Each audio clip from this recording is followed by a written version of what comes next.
Alright, so the question had come up a few times, are modern sports cars an investment? More specifically, the Hellcat.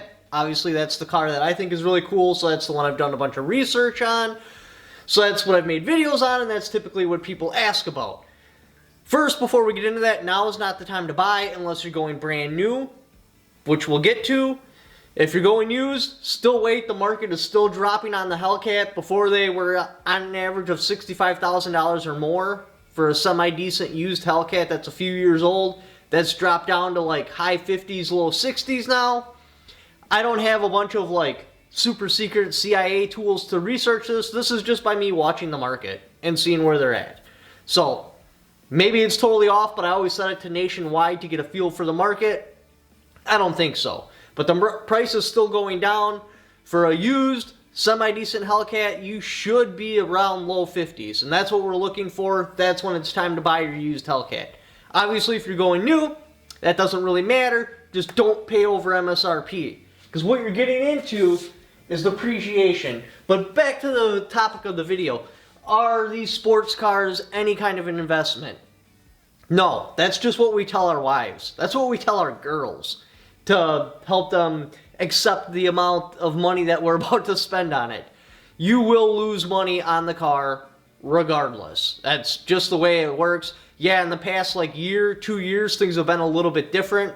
Those times are past now. Maybe if you're super lucky, you could still hit it rich and get lucky. But even then, it's just breaking even. Like it would pay off your loan to buy your Hellcat, which usually doesn't happen. Normally, you wind up taking negative equity to ditch a car. That hasn't been the case in the past 2 years. That's the exception. That is not the rule. So what are we looking at here?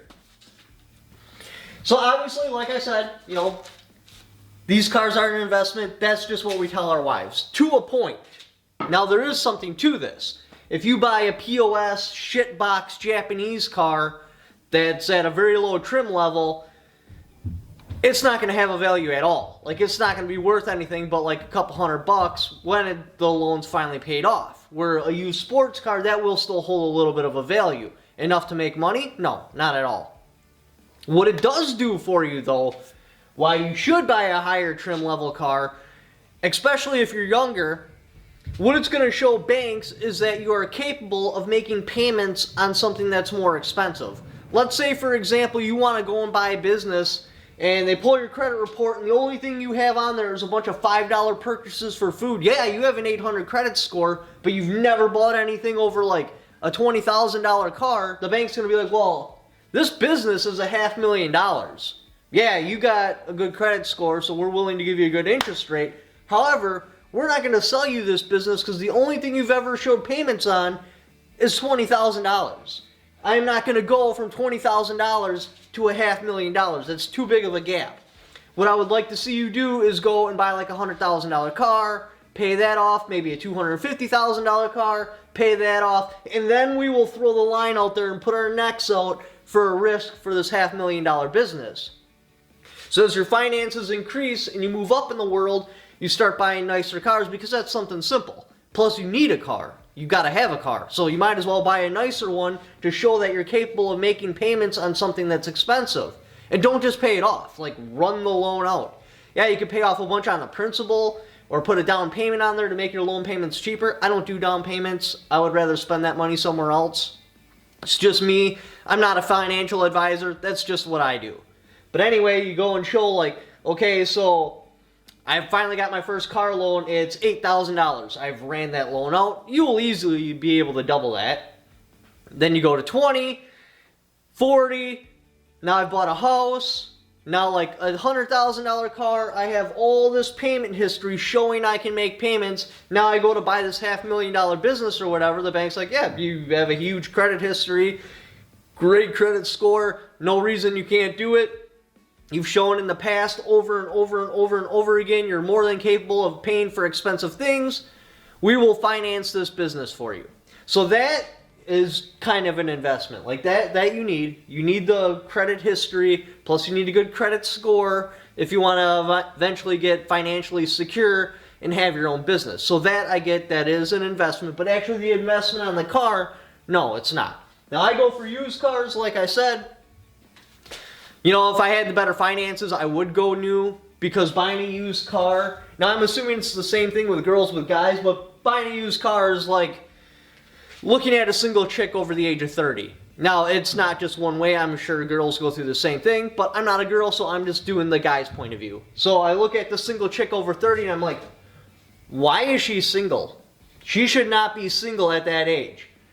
Yeah, the problem may have nothing to do with her. Maybe she just spent her whole life in college and that's why she never found time to date. Maybe the person she was with was a POS and he left. The point is, I need to do investigation to figure out exactly why because she shouldn't be single, not at the age of 30. So I have to do investigation to figure out why she's single. I mean, is she addicted to drugs? Does she have some sort of emotional disorder? Why exactly is she single? Am I wasting my time by putting my neck out for her to date her?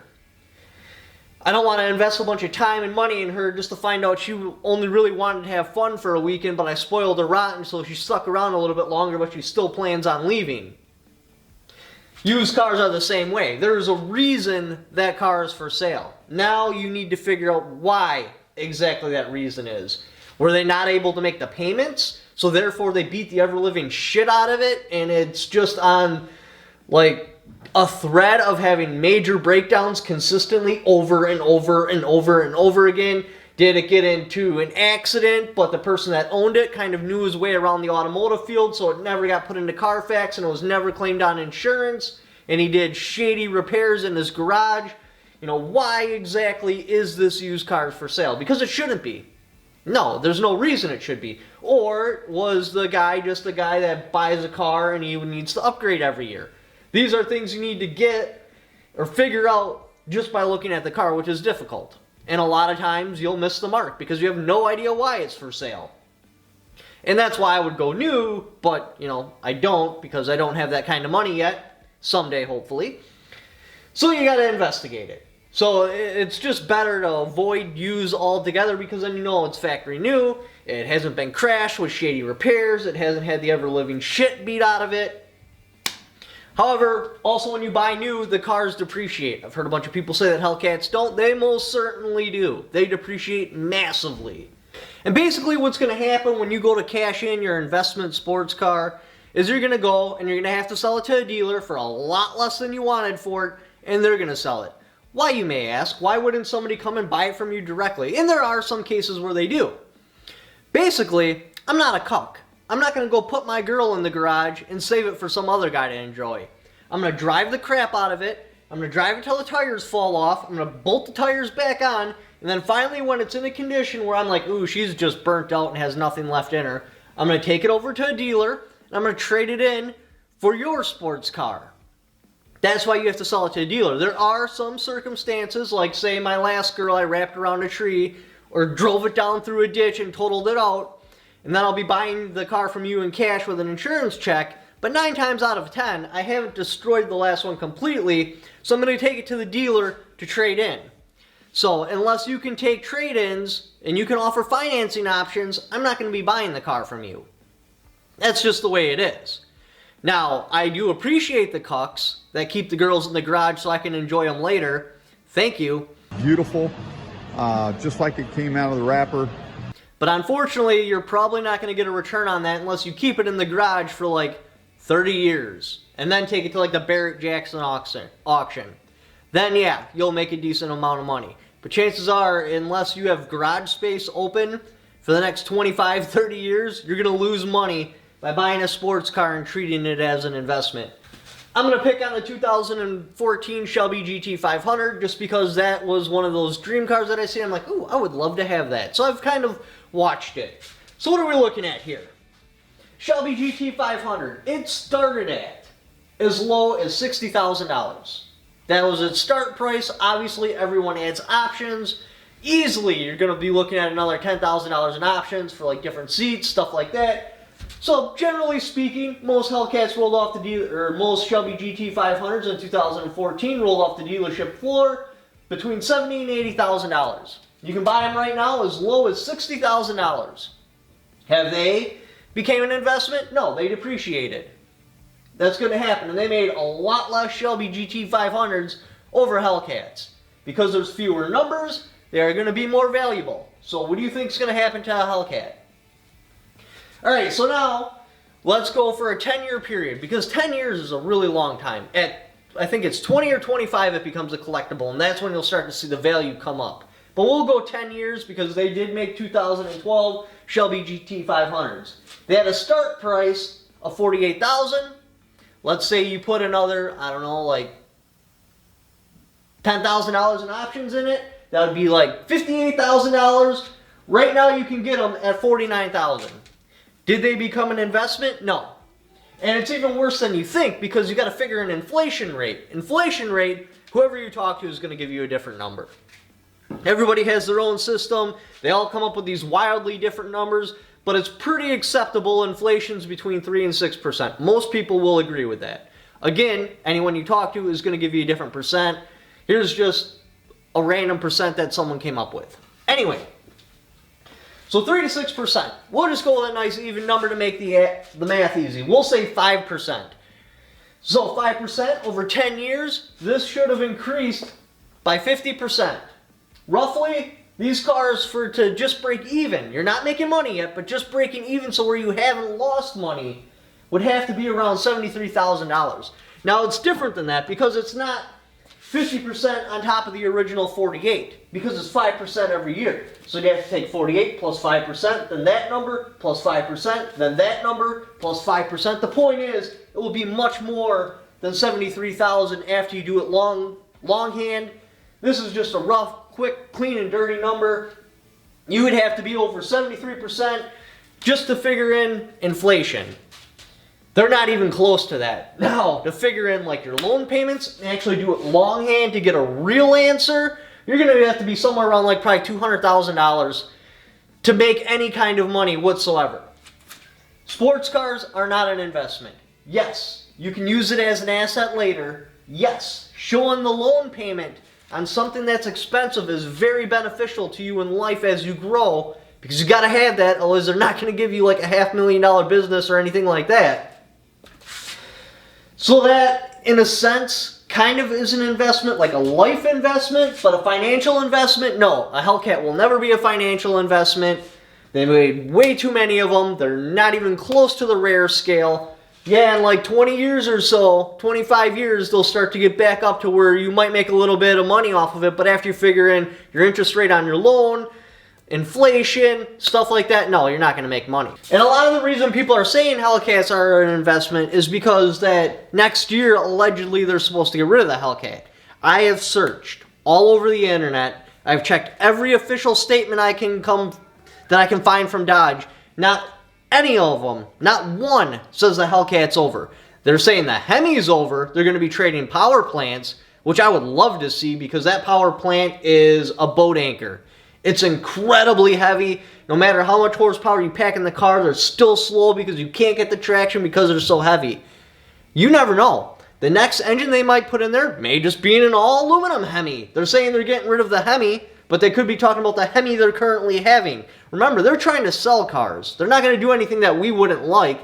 Yeah, the government's pushing towards gas mileage, but oh well, we'll just pay the gas guzzler tax like we always have been. The next engine may have 1,000 horsepower and it could be all aluminum. The Hellcat, or like the fast Charger, isn't going away. The cast iron block that we call a boat anchor, that's going away. But that doesn't necessarily mean it's a bad thing. So I wouldn't rush out and buy one right now because you're worried there's not going to be a Hellcat, because there's going to be something. There's going to be some, they may not call it a Hellcat, it may be called like a Goblin or a Hellhound or something like that.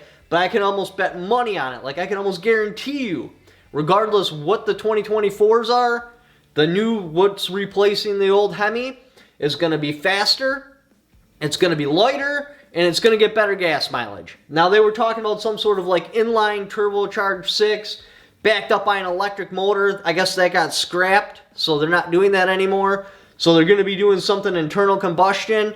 And again, they're not going to go backwards and make it slower. Everything, especially with the Tesla Plaids coming out, everybody has to go faster to keep up with the curve. Whatever new version Hellcat power plant comes out, it's probably going to be highly desirable, and you're probably going to want it over the old one. So just be patient. If anything, if they're like, oh my god, we're getting rid of the Hellcat, then, you know, you can think about buying one if you haven't already had one, just because you want to have one before they're gone. But honestly, I wouldn't worry about it. I think the new power plant is going to make the old power plant obsolete. Everybody's going to dump them off, and the used Hellcat market's even going to drop faster. So I would wait. I mean, it's not going to happen overnight as long as your finances are in order. Should they officially announce the Hellcat's dead, like Dodge themselves, like we're no longer going to make an internal high horsepower internal combustion engine, then yeah, buy one real quick. Just make sure your finances are in order. I just recommend not buying one now because, like I said, chances are they're going to make a new power plant that's going to make everybody not want the old power plant, so the used market will get flooded with those old supercharged Hemis. And that would be an excellent time to buy. Anyway, thank you for watching. Again, I don't have any special CIA tools. I'm not holding a crystal ball. I can't see into the future. This is just how I see things.